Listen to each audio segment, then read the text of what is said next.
ici Hugo Moreno, bienvenue à votre magazine Sur le plateau. Aujourd'hui à l'émission, nous parlerons de Fianna Leroux et de sa passion pour l'art avec Perrine Brun. De l'expérience de deux étudiants, Xavier et Guillaume, à la soirée crampée avec Mathilde Auberjon.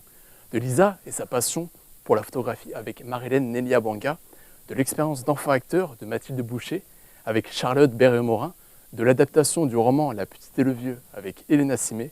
Et nous débutons avec Assia Kilifi qui veut nous parler du renouveau de Tim Burton. Bonjour Assia. Bonjour Hugo. Alors qui as-tu interviewé pour nous parler de ce sujet? Alors du coup moi j'ai interviewé Alissa, c'est une élève du coup en licence de cinéma en France. Alors qu'est-ce qui selon elle fait la singularité et le succès de Tim Burton? Alors elle, ce qu'elle m'a expliqué, c'est que la singularité de Tim Burton, c'est vraiment son esthétique. On retrouve vraiment une esthétique gothique mais aussi qui s'inspire de l'expressionnisme allemand, donc c'est un mouvement artistique qui date d'après la Seconde Guerre mondiale en Allemagne. Donc c'est beaucoup de décors très sombres, avec des personnages très torturés. Et aussi, du coup, ce qui fait aussi la singularité de Tim Burton, c'est les thèmes abordés beaucoup autour de la mort, du deuil, mais aussi de l'amour impossible. Alors, est-ce qu'elle a remarqué une évolution dans ses films au fil des années? Et si oui, quel film lui semble marquer un tournant? Du coup, d'après elle, on voit vraiment une grosse différence entre les films qu'il faisait dans les années 80-90 et ceux qu'il fait depuis le début des années 2000. Donc dans les années 80-90, c'était beaucoup de films originaux, de films qu'il avait créés lui-même de A à Z. Il y avait aussi une ambiance très particulière. Puis ensuite, à partir des années 2000, c'est beaucoup de films adaptés, de remakes aussi chez Disney par exemple. Et c'est beaucoup moins personnel que ce qu'il faisait avant. Alors, croit-elle qu'il puisse retrouver l'originalité de ses débuts? Et que faudrait-il pour cela? Du coup, on peut le voir avec Beetlejuice 2, qui est la suite de Beetlejuice 1, sorti dans les années 80, où en fait là, il y a vraiment un espèce de retour aux sources. Donc il va presque pas utiliser de CGI, vraiment il l'a boycotté pour ce film, et il va beaucoup utiliser d'effets pratiques. Et du coup, on retrouve vraiment le côté rétro et palpable qu'il y avait dans ses premiers films, et ça fait vraiment très plaisir aux fans.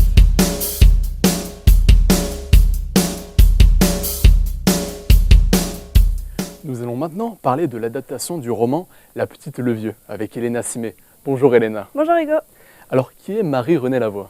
Marie-Renée Lavoie est l'auteure du roman La Petite et le Vieux. Son livre a eu un tel succès qu'il a été adapté au cinéma. Il est sorti le 4 octobre dernier et a déjà atteint la barre des millions d'entrées au box-office. Alors, de quel sujet traite son roman? Après la mort de son père, Marie-Renée Lavoie s'est posé beaucoup de questions sur son enfance, mais également sur l'alcoolisme de son père. Dans son livre, elle souhaite vraiment mettre en avant le regard d'une jeune fille avec une question plus légère et avec un ton un peu plus humoristique. Alors, y a-t-il eu des éléments mal compris par les spectateurs lors de la diffusion du film? À la sortie du film, beaucoup de spectateurs se sont interrogés sur la non-binarité d'Hélène, mais ce n'est pas ce que Marie-Renée Lavoie a voulu faire passer. En effet, durant son enfance, dans les années 80-90, Marie-Renée Lavoie, les héros étaient pour la plupart des hommes. Et c'est donc le personnage d'Hélène qui est représenté par Lady Oscar, personnage emblématique des Roses et de Versailles, qui est une femme élevée comme un homme. Alors, a-t-elle quand même été satisfaite par l'adaptation de son roman en film? Elle a trouvé que le film était très fidèle au roman. Elle a été particulièrement touchée par les scènes du bingo et les scènes entre la petite et le vieux. Alors, y a-t-il eu des complications avant la production du film? Marie-Renée Lavoie disait avoir perdu l'idée que le film voit le jour un jour, dû à la longue attente entre l'achat des droits d'auteur et la production, parce qu'il fallait trouver les fonds nécessaires pour la production. Merci beaucoup Elena.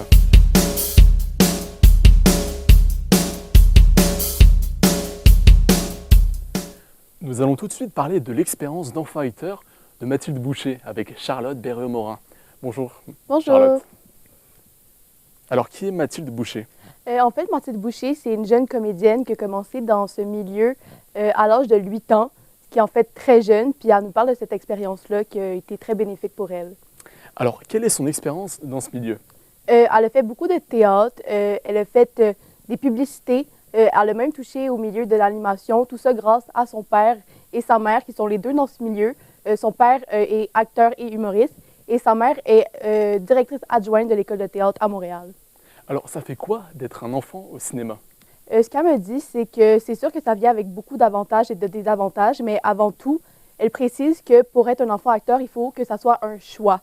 Parce qu'il y a beaucoup eu de cas, comme elle expliquait, que c'était des enfants qui étaient poussés par leurs parents Puis ça fait en sorte qu'ils font pas ça pour les bonnes raisons, puis ils sont pas heureux. Puis il faut qu'avant tout, quand tu es un enfant dans le cinéma, il faut que ça soit un plaisir avant un travail et pas faire ça juste pour le salaire. Mais pour elle, ça a toujours été un choix. Mais comme elle explique, ça a fait en sorte qu'elle a quand même grandi un peu plus vite que les jeunes enfants de son âge, vu qu'elle était dans un milieu d'adultes, en fait. Ouais. Alors, vers où ces projets l'ont-elle mené? Ils l'ont menée à vraiment grandir et elle a même été nominée pour un prix Gémeaux dans sa série web Gazebo et c'était pour le deuxième rôle dans une série web, donc elle était vraiment fière de ça. Alors, quels sont les désavantages à être dans ce domaine aussi jeune? Comme elle expliquait, qu'est-ce que ça va faire en sorte et surtout, vu que tu manques beaucoup d'écoles à cause des tournages, ça va être plus difficile au milieu des intégrations sociales parce que admettons, avec son tournage de Gazebo, ça a fait en sorte qu'elle a manqué les premières journées d'école. Donc, c'est sûr que ça l'aide pas dans la formation des groupes et tout, mais elle a toujours trouvé à faire sa place quand même. Merci beaucoup. Nous allons ensuite parler de Lisa et de sa passion pour la photographie avec Marilène Nelia Banga. Bonjour Marilène. Bonjour Hugo. Alors, de quoi Lisa est-elle passionnée? Alors Lisa développe sa passion pour les arts à travers la photographie mais aussi le dessin. Donc c'est une passion qui débute très tôt chez la jeune femme, donc qui commence à dessiner sur des feuilles de papier et aujourd'hui elle dessine sur des matériaux adaptés, lui permettant ainsi de faire vivre ses propres créations. Donc voilà, c'est ces sphères qui ont permis à la jeune femme de mieux s'exprimer, d'exprimer ce qu'elle n'arrivait pas à transmettre oralement ou par écrit. Alors, comment l'héritage de son grand-père a-t-il influencé sa vision de la photographie? Donc l'héritage de son grand-père, passionné de photographie, a joué un rôle crucial dans le parcours créatif de Lisa. Donc en récupérant ses anciens appareils photo, après son décès, Lisa a pu découvrir de manière significative mais aussi personnelle la photographie et c'est ce qui a créé un véritable épanouissement chez la jeune femme. Alors, en tant qu'autodidacte, comment cela a-t-il façonné son style artistique? Donc en tant qu'autodidacte, Lisa a pu développer son propre style artistique qui lui a permis de s'exprimer, qui reflète de sa personnalité. Donc c'est vraiment cette approche qui lui a permis d'explorer librement cette créativité et sans toutes les contraintes que l'on peut retrouver dans un cadre beaucoup plus structuré d'une formation professionnelle par exemple. Donc voilà, c'est vraiment ce qui a façonné son style artistique. Merci beaucoup Marilène. Merci.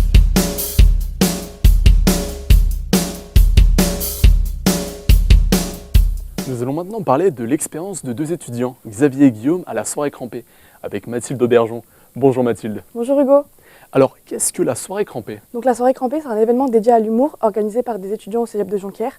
Donc c'est une scène ouverte qui permet à des jeunes talents expérimentés ou non de se procurer sur scène sous forme de stand-up.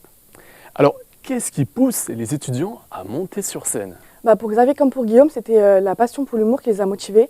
Xavier avait déjà fait de la scène et il a été encouragé par son entourage, notamment ses colocataires. Donc ça l'a motivé à monter sur scène.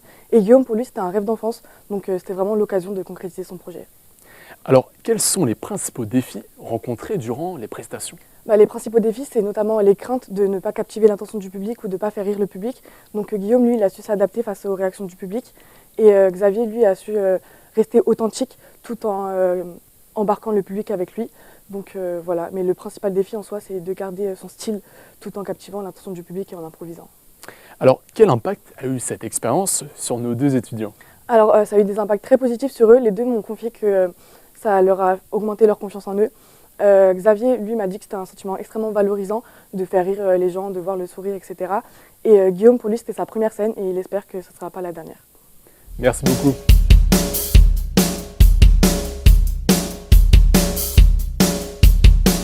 Pour finir, nous allons parler de Fianna Leroux et de sa passion pour l'art avec Perrine Brun. Bonjour Perrine. Bonjour Hugo. Alors, peux-tu nous en dire plus sur la personne que tu as rencontrée? Oui, mais du coup, comme tu l'as dit, j'ai rencontré Fianna Leroux, qui est une étudiante en première année dans une école d'art, l'école AGR de Nantes. Alors, quel est un exemple d'avis préconçu qu'elle avait avant d'entrer en école d'art? Alors, le premier avis qu'elle m'a dit, c'est le niveau qu'il faut avoir pour entrer dans une école d'art. Elle pensait qu'il fallait vraiment avoir un niveau à la limite du professionnel, que c'est ce qu'attendaient les écoles d'art, mais du coup, elle s'est rendue compte que ça dépendait des écoles d'art. Et du coup, elle a choisi une école d'art qui la permettait vraiment d'augmenter le niveau en apprenant et du coup d'avoir un niveau un peu moins faible à son entrée. Alors, dans ton article, tu évoques la compétition au centre des écoles d'art. Tu peux nous en dire plus? Oui, c'est vraiment l'un des plus gros facteurs que tout le monde pense quand on parle d'école d'art. Et c'est notamment ce qu'elle a pu constater en faisant ses recherches. Lorsqu'elle a discuté avec plusieurs étudiants, certains lui ont confié que des élèves allaient jusqu'à saboter les dessins des autres pour avoir des meilleures notes et un meilleur classement au sein des écoles d'art. Mais elle a fait en sorte de choisir une école d'art qui n'avait pas de compétition pour pouvoir vraiment avoir un environnement sain et grandir au sein de cette école. Alors, est-ce que l'on retrouve de la diversité dans les écoles d'art? Oui, c'est vraiment un des points les plus importants, notamment de l'AGR, l'école qu'elle a choisie, parce qu'ils veulent vraiment des profils hyper divers et variés, c'est-à-dire que chacun va avoir son type de dessin, son style, et c'est quelque chose qu'ils vont pouvoir aussi développer tout au long de leur année au sein de l'AGR pour vraiment se créer une propre identité sur le marché après. Merci beaucoup Perrine. Merci Hugo. C'est déjà tout pour aujourd'hui. Merci à nos journalistes Assa Kelifi, Hélène Nassimé, Charlotte Béraud-Morin, Marie-Hélène Nelia Bouanga, Mathilde Aubergeon et Perrine Brun. Et merci à vous, chers téléspectateurs, d'avoir suivi cette émission.